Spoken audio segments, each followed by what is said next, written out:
Chapitre 5. Les conseils de la chenille. La chenille et Alice se regardèrent un moment en silence.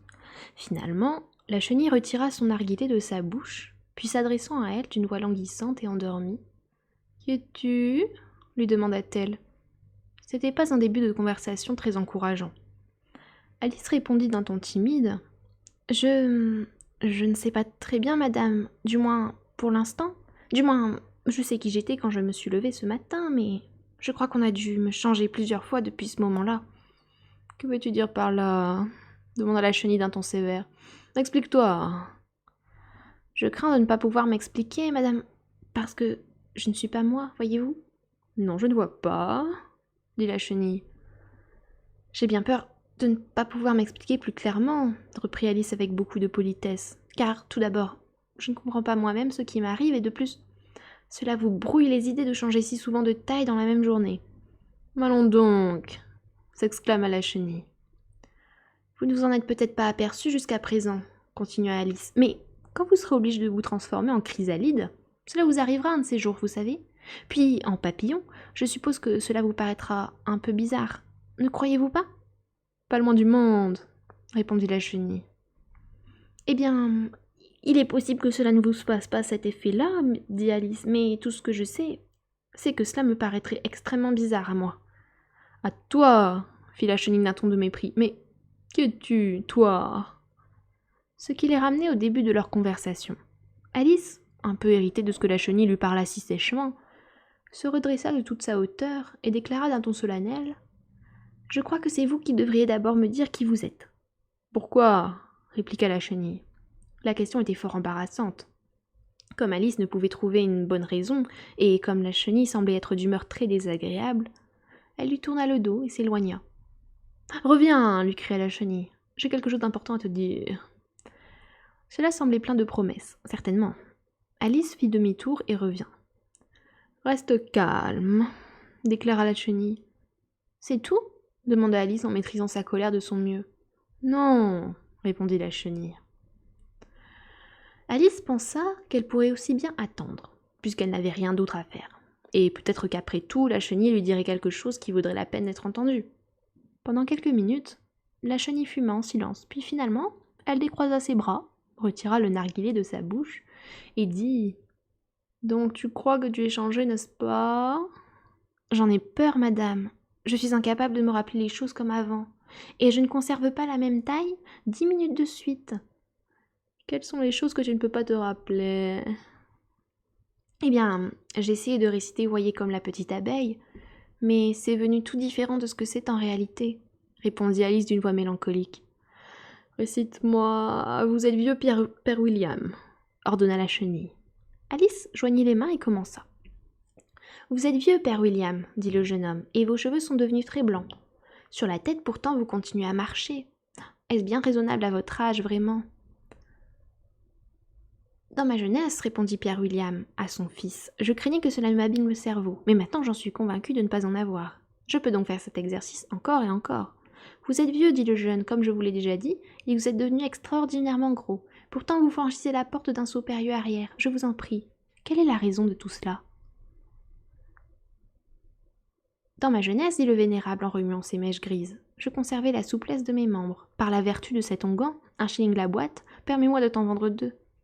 Ah, vous êtes vieux, dit le jeune, et vos mâchoires sont trop faibles, pour tout ce qui est plus dur que le beurre, et pourtant vous avez mangé l'oie avec le bec et les os. Je vous en prie, comment avez-vous réussi à faire cela ? Dans ma jeunesse, dit le père, je faisais dans le droit, et argumentais toutes les choses de la vie avec ma femme. La force musculaire que mâchoire a ainsi acquise a duré toute ma vie. Vous êtes vieux, dit le jeune, et nul ne pourrait supposer que votre vue est aussi bonne que dans le temps. Sur le bout de votre nez, pourtant, vous tenez en équilibre une anguille. Qu'est-ce qui vous a fait si habile ? J'ai répondu à 3 questions, et cela suffit, dit le père. Ne te donne pas des airs. Penses-tu que je peux écouter chaque jour de telles bêtises ? File, ou je te fais descendre les escaliers avec mon pied. Cela n'est pas du tout cela, fit observer la chenille. Pas tout à fait cela, j'en ai bien peur, dit Alice timidement. Il y a quelques mots qui ont été changés. Ah, c'est faux du début à la fin, affirma la chenille d'un ton sans réplique. Il y eut quelques minutes de silence. La chenille fut la première à reprendre.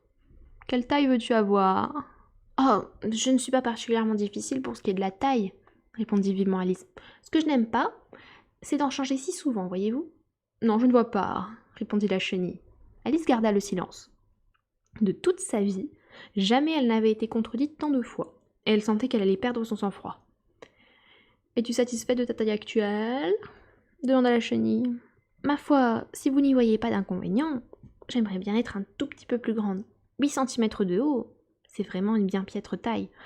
Moi, je trouve que c'est une très bonne taille, répliqua la chenille d'un ton furieux en se dressant de toute sa hauteur.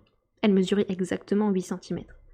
Mais moi, je n'y suis pas habituée, dit Alice d'une voix pitoyable afin de s'excuser. Elle pensa, je voudrais bien que toutes ces créatures ne se vexent pas si facilement. Tu t'y habitueras à la longue, affirma la chenille, après quoi elle porta le narguilé à sa bouche et se remit à fumer. Cette fois, Alice attendit patiemment qu'il lui plût de reprendre la parole. Au bout d'1 ou 2 minutes, la chenille retira le narguilé de sa bouche, bâilla 1 ou 2 fois et se secoua. Puis elle descendit du champignon et s'éloigna dans l'herbe en rampant, après avoir prononcé ces simples mots en guise d'adieu. Un côté te fera grandir, l'autre côté te fera rapetisser. Un côté de quoi? L'autre côté de quoi? Pensait Alice. Du champignon, dit la chenille, exactement comme si Alice eût posé ces questions à haute voix. Après quoi, elle disparut. Alice regarda pensivement le champignon pendant une bonne minute, en essayant de distinguer où se trouvaient les deux côtés. Mais comme il était parfaitement rond, le problème lui parut bien difficile à résoudre. Néanmoins, elle finit par étendre les 2 bras autour du champignon, aussi loin qu'elle le put, et en détacha du bord un morceau de chaque main. Et maintenant, lequel des deux est le bon? Se dit-elle en grignotant un petit bout du morceau qu'elle tenait dans sa main droite pour voir l'effet produit. L'instant d'après, elle ressentit un coup violent sous le menton. Il venait de heurter son pied. Terrifiée par ce changement particulièrement soudain, elle comprit qu'il n'y avait pas de temps à perdre car elle rapetissait rapidement. Aussi, elle entreprit de manger un peu de l'autre morceau.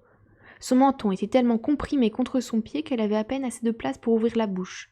Mais elle finit par y arriver et elle parvint à avaler un fragment du morceau qu'elle tenait dans sa main gauche. « Enfin, ma tête est dégagée !» s'exclama-t-elle d'un ton ravi. Mais presque aussitôt, son ravissement se transforma en vive inquiétude lorsqu'elle s'aperçut qu'elle ne retrouvait nulle part ses épaules. Tout ce qu'elle pouvait voir en regardant vers le bas, c'était un cou d'une longueur démesurée qui semblait se dresser comme une tige au-dessus d'un océan de feuilles vertes, bien loin au-dessus d'elle. « Qu'est-ce que c'est que toute cette verdure ?» poursuivit Alice. « Et où donc sont passées mes épaules ? Oh, mes pauvres mains, comment se fait-il que je ne puisse pas vous voir ?» Elle les remuait tout en parlant, mais sans obtenir d'autre résultat que d'agiter légèrement les feuillages lointains. Comme elle semblait n'avoir aucune chance de pouvoir porter ses mains à sa tête, elle essaya d'amener sa tête jusqu'à elle, et elle fut enchantée de découvrir que son cou se tordait aisément dans toutes les directions, comme un serpent. Elle venait juste de réussir à le courber vers le sol en décrivant un gracieux zigzag, et elle s'apprêtait à plonger au milieu des feuillages dont elle découvrait qu'il n'était autre que les cimes des arbres sous lesquels elle s'était promenée quelque temps plus tôt, lorsqu'un sifflement aigu la fit reculer en toute hâte. Un gros pigeon s'était jeté de plein fouet sur son visage et la frappait violemment de ses ailes. « Serpent !» criait le pigeon. « Mais je ne suis pas un serpent !» riposta Alice d'un ton indigné. « Laissez-moi donc tranquille. Serpent, je le répète !» continua le pigeon d'une voix plus calme. Puis il ajouta avec une sorte de sanglot. « J'ai tout essayé, mais rien ne semble les satisfaire. »« Je ne comprends pas du tout de quoi vous parlez, » dit Alice. « J'ai essayé les racines d'arbres, j'ai essayé les talus, j'ai essayé les haies, » continua le pigeon sans prêter attention à elle. « Mais ces serpents, impossible de les satisfaire. » Alice était de plus en plus intriguée. Cependant, elle pensa qu'il était inutile de prononcer un mot de plus avant que le pigeon eût fini de parler. Comme si je n'avais pas assez de mal à couver les œufs, poursuivit-il. Il faut encore que je reste nuit et jour sur le qui-vive à cause de ces serpents. Ma parole, voilà 3 semaines que je n'ai pas fermé l'œil une seule seconde. Je suis navrée que vous ayez des ennuis, dit Alice qui commençait à comprendre. Et juste au moment où j'avais pris l'arbre le plus haut du bois, continua le pigeon dont la voix monta jusqu'à devenir un cri aigu. Juste au moment où je croyais être enfin débarrassée d'eux, voilà qu'ils descendent du ciel en se tortillant. Point, sale serpent! Mais je vous répète que je ne suis pas un serpent, je suis... Eh bien, dites-moi ce que vous êtes, dit le pigeon. Je vois bien que vous essayez d'inventer quelque chose. Je suis une petite fille, dit Alice d'une voix hésitante, car elle se rappelait tous les changements qu'elle avait subis ce jour-là. Comme c'est vraisemblable, s'exclama le pigeon d'un ton profondément méprisant. J'ai vu pas mal de petites filles dans ma vie, mais aucune n'avait un coup pareil. Non, non, vous êtes un serpent. Inutile de le nier. Je suppose que vous allez me raconter aussi que vous n'avez jamais goûté à un œuf. J'ai certainement goûté à des œufs, répliqua Alice, qui est une enfant très franche. Mais voyez-vous, les petites filles mangent autant d'œufs que les serpents. Je n'en crois rien, dit le pigeon. Pourtant, si c'est vrai, alors les petites filles sont une espèce de serpent. C'est tout ce que je peux dire. Cette idée était tellement nouvelle pour Alice qu'elle resta sans mot dire pendant 1 ou 2 minutes, ce qui donna au pigeon l'occasion d'ajouter « Je sais très bien que vous cherchez des œufs. Dans ces conditions, qu'est-ce que cela peut me faire que vous soyez une petite fille ou un serpent, hein ?» Cela me fait beaucoup à moi, dit Alice vivement. Mais il se trouve justement que je ne cherche pas d'œufs. D'ailleurs, si j'en cherchais, je ne voudrais pas de vos œufs à vous. Je ne les aime pas lorsqu'ils sont crus. Eh bien, allez-vous-en alors, grommela le pigeon d'un ton maussade en s'installant de nouveau dans son nid. Alice s'accroupit parmi les arbres non sans peine, car son cou s'empêtrait continuellement dans les branches, et de temps en temps, elle était obligée de s'arrêter pour le dégager.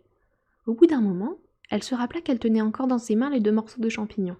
Alors elle se mit prudemment à la besogne, grignotant tantôt l'un, tantôt l'autre, parfois devenant plus grande, parfois devenant plus petite, jusqu'à ce qu'elle eût réussi à retrouver sa taille habituelle.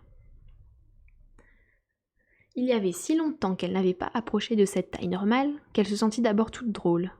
Mais elle s'y habitua en quelques minutes et commença à parler toute seule, selon son habitude. Et voilà, j'ai réalisé la moitié de mon plan. Comme tous ces changements sont déconcertants, d'une minute à l'autre, je ne sais jamais ce que je vais être. En tout cas, j'ai retrouvé ma taille normale. Reste maintenant à pénétrer dans le beau jardin. Et cela, je me demande comment je vais m'y prendre. En disant cela, elle arriva brusquement dans une clairière où se trouvait une petite maison haute d'1,20 m environ. Quels que soient les gens qui habitent ici, pensa Alice, cela ne serait pas à faire de leur rendre visite. Grande comme je suis, ils en mourraient de peur, c'est sûr. Elle se remit donc à grignoter le morceau qu'elle tenait dans sa main droite, et ne s'aventura près de la petite maison que lorsqu'elle eut ramené sa taille à 20 cm. Fin du chapitre 5.